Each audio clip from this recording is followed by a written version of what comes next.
What I have found is that when people enter a political discussion with the goal of curiosity, it changes everything.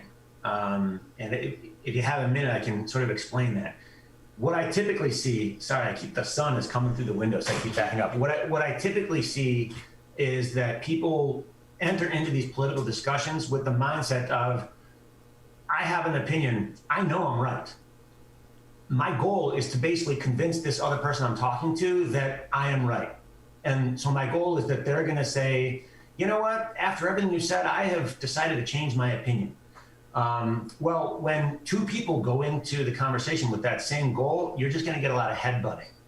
But if instead of going into a conversation with the goal of trying to persuade the other person to adopt your point of view, you instead take the approach that, you know what, I'm just going to be curious about this. I want to understand what this person thinks and why they think it. And that's going to promote all kinds of behavior that you don't even need to think about. You'll start asking questions. Your tone of voice will be different because you'll be coming from a place of curiosity than one of persuasion. And the reality is that when you enter any conversation with curiosity like that, you leave that conversation smarter. You just know more.